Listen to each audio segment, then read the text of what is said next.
Hello dear students, कैसे हो सब। आशा करता हूँ सभी अच्छे होंगे। तो आज हम अपनी क्लास 11th का जो चैप्टर नंबर 10 है, सॉरी चैप्टर नंबर 8 है, सीक्वेंस एंड सीरीज, उसकी एक्सरसाइज 8.2 करने जा रहे हैं। 8.1 एक्सरसाइज हमने कंप्लीट कर ली थी। आशा करता हूँ सभी को अच्छे से समझ आ गई होगी। तो 8.2 एक्सरसाइज का जो अपने पास टॉपिक रहेगा वो रहेगा जीपी। जीपी जीपी मतलब जियोमेट्रिक सीरीज। जियोमेट्रिक सीरीज, ठीक है, या जियोमेट्रिक प्रोग्रेशन बोलते हैं भाई। जियोमेट्रिक प्रोग्रेशन, जियोमेट्रिक प्रोग्रेशन, ठीक है। जैसे आपने पढ़ी थी एक ऐसी सीक्वेंस एपी, इसका मतलब क्या था? Arithmetic progression. अर्थमेटिक प्रोग्रेशन पढ़ा था ना इसके बारे में भाई। अर्थमेटिक प्रोग्रेशन आपने 10th क्लास में पढ़ लिया। अर्थमेटिक प्रोग्रेशन वो होती है जिनमें अपने पास उन टर्म्स का डिफरेंस है ना वो सेम रहना चाहिए। किस टाइप की? जैसे 2, 4, 6, 8। जैसे आप 4 में से 2 को माइनस करते हैं तो 2, 6 में से 4 को माइनस करेंगे 2, 8 में से 6 को माइनस करेंगे 2। मतलब इनका जो ये डिफरेंस था ये सेम रहना चाहिए। तो अपने पास जो सीरीज होगी वो एक एपी होगी भाई, अर्थमेटिक प्रोग्रेशन होगी। ऐसे ही अब बात करेंगे हम जीपी की। तो जीपी भी एक ऐसी ही सीरीज होती है भाई जिसमें उसका रेशियो सेम रहना चाहिए, उन टर्म्स का रेशियो। जैसे जैसे अपने पास 2, 4, 8, 16 इस टाइप से चलती जाएगी। रेशियो सेकंड टर्म में से, यहां पर देखो एपी में तो आप क्या करते थे? सेकंड टर्म में से फर्स्ट टर्म को माइनस करते थे। मैंने बोला है जीपी के लिए रेशियो सेम रहना चाहिए, तो मतलब सेकंड टर्म को फर्स्ट टर्म से डिवाइड कर दो, रेशियो आ जाएगा भाई 4/2। कितना आ गया? 2 आ गया।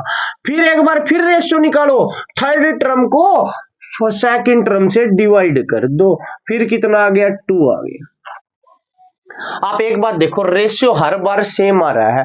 अगर रेशियो सेम है तो इस सीरीज को हम बोलेंगे ये एक जीपी है भाई, जियोमेट्रिक प्रोग्रेशन है। इसको हम जीपी बोलेंगे। जीपी समझ आई या नहीं भाई? बताइए, बता दो। अच्छे से समझ आ गई। इस रेशियो को हम बोलते हैं तो कॉमन रेशियो। क्या बोलते हैं? Common ratio. जैसे उसमें हम उसको कॉमन डिफरेंस बोलते हैं। कॉमन रेशियो कहने का मतलब है सेकंड टर्म को फर्स्ट टर्म से डिवाइड करो, थर्ड टर्म को सेकंड टर्म से डिवाइड करो, फोर्थ टर्म को थर्ड टर्म से डिवाइड करो, रेशियो सेम रहेगा, उस सीक्वेंस को जीपी बोल लेंगे भाई। और उस रेशियो को हम बोलेंगे कॉमन रेशियो। अब जैसे अपने पास जीपी है वो भी इस टाइप से ही होती है। जैसे आपको पता है ये फर्स्ट टर्म होती है ए, ये सेकंड टर्म होती है A2, ये थर्ड टर्म होती है A3, ये होती है A4 और लास्ट में आती है AN। ऐसे ही आपने पढ़ा था अपने पास एपी में भी ऐसी टर्म होती थी। अरे तो एक चीज देखो, एपी में डिफरेंस होता था। सेकंड टर्म को हम क्या लिखते थे? A+D लिखते थे भाई। यहां पर रेशियो है तो फर्स्ट टर्म ए होगी, सेकंड टर्म ए आर होगी, third term A R square होगी, फिर ए आर क्यूब, फिर ए आर की पावर 4 और लास्ट में एन।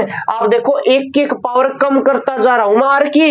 यहां पर ए था तो ए लिख दिया आर की पावर 0, यहां पर A2 में ए आर लिख दिया मतलब आर की पावर 1, A3 में ए आर की पावर 2, थर्ड टर्म थी आर की पावर 2 हो गई, फोर्थ टर्म है आर की पावर 3 हो गई, फिफ्थ टर्म है आर की पावर 4 हो गई, एन है तो इसमें भी आर की पावर कम हो जाएगी, एक कम करेंगे तो हो जाएगा ए आर की पावर एन है तो n-1। तो यहां से अपने पास nth टर्म निकालने का फॉर्मूला आ गया भाई, an का फॉर्मूला होगा ए आर की पावर n-1। कोई डाउट हो कमेंट करके बता देना भाई। एन निकालने का फॉर्मूला आपको पता चल गया। जीपी की लास्ट टर्म जनरल टर्म निकालनी है तो क्या फॉर्मूला लगाओगे? ए आर की पावर n-1। मतलब जो भी अपने पास टर्म हो उसमें से एक कम कर दो। आओ भाई बात करते हैं, तो जनरल टर्म थे, अब बात करते हैं हम सम ऑफ जीपी। देखो एक बार sum of GP, sum of N terms of GP, N terms of GP, एक जीपी की एन टर्म्स का सम। भाई एन टर्म्स का सम की अगर हम बात करेंगे तो देखो भाई एन सम निकालने का फॉर्मूला होता है एस एन, ये होता है ए इंटू 1 माइनस आर की power N upon 1 minus R, या इसको हम इस टाइप में भी लिख देंगे ए इंटू आर की power N minus 1 upon 1 minus R. ठीक है, ये तब लगाते हैं ये वाला जब आर की वैल्यू 1 से बड़ी हो, और ये तब लगाना है जब आर की वैल्यू 1 से छोटी हो। किसी भी सिचुएशन में आर की वैल्यू 1 नहीं होनी चाहिए, अगर 1 हो गई तो फंक्शन नॉट डिफाइंड हो जाएगा भाई, यहां पर R minus 1 function not defined हो जाएगा। ये था a इंटू आर की power n minus 1 upon R minus 1, ये सम ऑफ n टर्म्स निकालने का फॉर्मूला है भाई जीपी का, याद रखना भाई। अगर नहीं समझ आए तो आप फिर दोबारा पूछ सकते हो भाई, ऐसी कोई बात नहीं है भाई। इसके बाद हम बात करते हैं अपने पास अर्थमेटिक मीन और जियोमेट्रिक मीन के रिलेशनशिप की भाई। अर्थमेटिक मीन और जियोमेट्रिक मीन के रिलेशनशिप की बात करते हैं भाई। देखो भाई अर्थमेटिक मीन है, वो अर्थमेटिक मीन ये निकालने का फॉर्मूला होता है a प्लस बी बाई 2, कोई भी दो नंबर है उनके बीच का अर्थमेटिक मीन निकालो, दोनों को ऐड करके 2 से डिवाइड। जियोमेट्रिक मीन निकालने का फॉर्मूला होता है किन्हीं भी दो नंबर का, वो होता है रूट ए बी। ठीक है भाई, अब देखो अर्थमेटिक मीन को हम ए से डिनोट कर लेते हैं और जियोमेट्रिक मीन को हम जी से डिनोट कर लेते हैं भाई। ए में से जी को माइनस कर दो भाई, ए माइनस जी, ये हो जाएगा A plus B by 2 minus root A B, हो जाएगा या नहीं हो जाएगा। अब देखो 2 हम अगर एलसीएम लेंगे तो हो जाएगा a plus B minus 2 root A B. इसको हम लिख सकते हैं रूट ए का स्क्वायर प्लस रूट बी का स्क्वायर माइनस 2 रूट ए और रूट बी। देखो a को लिख दिया रूट ए का स्क्वायर, b को लिख दिया रूट बी का स्क्वायर, और ये 2 root A minus B upon में 2, ये बन गया भाई A square plus B square minus 2ab, A minus B का होल स्क्वायर मतलब root A minus root B का होल स्क्वायर और अपॉन में 2। और आपको एक बात बताओगी भाई, क्या कि जो स्क्वेयरिंग क्वांटिटी होती है वो हमेशा 0 से ग्रेटर होती है, 0 से बड़ी होती है। आप कोई भी देख लो, मान लो -2 है, इसका हम स्क्वायर कर देंगे तो 4 ही तो बनेगा, 0 से बड़ा ही होगा। स्क्वेयरिंग क्वांटिटी हमेशा 0 से बड़ी होती है, तो इसको हम लिख सकते हैं ग्रेटर देन 0। तो यहां से हम क्या समझे, देखो भाई अर्थमेटिक मीन में से हमने जियोमेट्रिक मीन को माइनस किया तो 0 से बड़ी वैल्यू बची, इसका मतलब अर्थमेटिक मीन है ना वो बड़ा था किससे, जियोमेट्रिक मीन से। क्योंकि अर्थमेटिक मीन मान लो अगर अपने पास 3 है, जियोमेट्रिक मीन 2 होगा, तभी 3 में से 2 को माइनस करेंगे तभी तो अपने पास पॉजिटिव बचेगा, 0 से बड़ी वैल्यू बचेगी नहीं तो नेगेटिव बचेगा। अगर जियोमेट्रिक मीन बड़ा हो, मान लो अर्थमेटिक मीन 2 और जियोमेट्रिक मीन 3 हो, तो 2 में से 3 को माइनस करोगे क्या बचेगा, माइनस का मतलब तो लेस देन 0 होगा, 0 से छोटा। लेकिन अपने पास बचा 0 से बड़ी वैल्यू, 0 से बड़ी वैल्यू बची, तो अब इसका मतलब क्या हुआ कि अर्थमेटिक मीन है वो जियोमेट्रिक मीन से ग्रेटर है। तो यहां से अपने पास क्या रिलेशन होगा कि arithmetic mean greater than geometric mean. ये रिलेशनशिप है भाई अपने पास किसकी, अर्थमेटिक मीन और जियोमेट्रिक मीन की। तो भाई ये आ जाओ, अब हम अपनी एक्सरसाइज पर चलते हैं। एक्सरसाइज 8.2 क्या है अपने पास, देखो एक बार 8.2 एक्सरसाइज।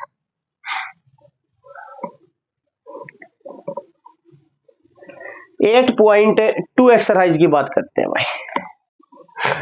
देखो भाई 8.2 एक्सरसाइज का क्वेश्चन नंबर 1 ये बोल रखा है find the 20th and nth term.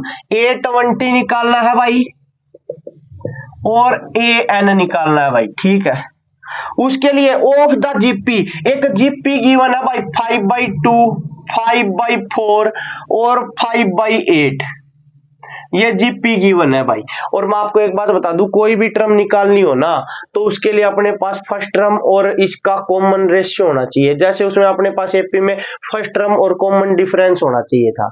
तो यहां से फर्स्ट टर्म तो अपने पास होगी ए 5/2, common ratio second term by first term, second term 5/4 है, डिवाइड कर दो 5/2 से, चेंज कर दो भाई 5/4, चेंज करोगे तो जाएगा 2/5, 5 से 5 कैंसिल, 2 1 जा 2, 2 2 जा 4, कितना आ गया 1/2। निकाल दो 20 टर्म। A20 मैंने क्या बताया था, ए आर की पावर, यहाँ जितनी भी वैल्यू उसकी एक कम कर दो, आर की पावर कितनी हो जाएगी 19। ए की वैल्यू है 5/2, आर की वैल्यू 1/2 की पावर 19। तो देखो 5/2, 1 की तो चाहे कितनी भी पावर हो 1 ही रहता है भाई। तो ये बच गई 2 की पावर 19, 2 की पावर 1 और ये 2 की पावर 19 कितनी हो जाएंगी भाई मल्टीप्लाई में, तो 5/2 की पावर 20 आंसर आ जाएगा भाई क्वेश्चन नंबर 1 का। कोई डाउट हो तो कमेंट करके बता देना भाई एक बार। आओ बात करते हैं हम अपने पास इसके सेकंड क्वेश्चन की भाई। सेकंड क्वेश्चन अपने पास क्या गिवन है देखो एक बार। ओ भाई एक सेकंड, ये तो भाई मैंने A20 टर्म निकाली है, अभी एक बार हमें nth टर्म और निकालनी थी, ध्यान नहीं रहा। 5/2, 5/4 और 5/8 ये जीपी है। देखो भाई एक बार, तो अभी हमने A20 निकाला था, A20 आ गया था अपने पास कितना 5/2 की पावर 20। अब निकालना an का फॉर्मूला हो जाएगा ए आर की पावर n-1। ए की वैल्यू आपको पता है 5/2, आर की वैल्यू कितनी आई थी भाई, आर की वैल्यू आई थी 1/2, फिर निकाल देता हूं 5/4/5/2। 5 से 5 कैंसिल, 2 से कैंसिल कर दो, ये आ जाएगा 1/2, तो 1/2 की पावर n-1 ये हो जाएगा भाई 5/2, 1 की चाहे कितनी भी पावर हो 1 और 2 की पावर n-1। 5 और 1 की मल्टीप्लाई होगी 5 और 2 की पावर ये है अपने पास 1, और इन दोनों को अगर हम ऐड करेंगे पावर को तो ये हो जाएगा 2 की पावर 1 और -1 कितना हो जाएगा, कैंसिल हो जाएगा, तो बचेगा 2 की पावर n। ये लो भाई nth टर्म आ जाएगी आपकी, और nth टर्म 5/2 की पावर n। अब बात करते हैं भाई नेक्स्ट इसके सेकंड क्वेश्चन की। सेकंड क्वेश्चन देखो भाई एक बार। सेकंड क्वेश्चन है भाई अपने पास, ये बोल रखा है फाइंड द 12th टर्म। एक तो 12th टर्म निकालनी है भाई A12, whose eighth term A8 अपने पास गिवन है भाई, वो है 192, एंड द कॉमन रेशियो, और कॉमन रेशियो भी गिवन है भाई R=2, ये गिवन है भाई, और बोल रखा 12th टर्म निकालो। एक बात देखो भाई, 12th टर्म हमें निकालनी है, A8 गिवन है, A8 को हम क्या लिख सकते हैं, AR की पावर 7 = 192। R की जगह पर लिख दो 2 भाई, A2 की पावर 7 = 192, और भाई 2 की पावर 7 होती है 128 और =192। मल्टीप्लाई में इस साइड आके हो जाएगा डिवाइड में भाई 192/128। भाई इसको कर दो कैंसिल, कैंसिल करेंगे तो ये अपने पास 4 से कैंसिल कर दो, ये हो जाएगा 4 4 जा 16 और 4 8 जा 32, 4 3 जा 12 और 4 2 जा 8। 4 से फिर कैंसिल कर दो, ये आ जाएगा 12 और ये 4 से कैंसिल करेंगे तो 8। 4 से फिर कैंसिल कर दो, ये 3 और ये अपने पास आ जाएगा 2, तो A की वैल्यू आ गई 3/2। भाई A12 निकाल सकते हो। अब A12 का फॉर्मूला आपको पता होगा, AR की पावर 11।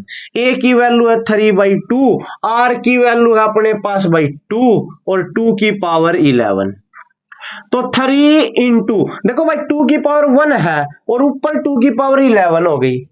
अरे 1 पावर को ऊपर लेके जाएंगे माइनस हो जाएगी, क्या बचेगा 2 की पावर 11 -1 10 बचेगा, 2 की पावर 10, और 2 की पावर 10 अपने पास कितना होता है भाई 1024। मल्टीप्लाई करा दो भाई, ये अपने पास कितना आ जाएगा 302 3082 ये आपके पास, सॉरी भाई 3 2 जा 7 होता है ना भाई, 3 2 जा 6 होता है ना, और वो 6 और 1 हो गया 7, तो ये अपने पास ये आंसर आ जाएगा क्वेश्चन नंबर सेकंड का भाई।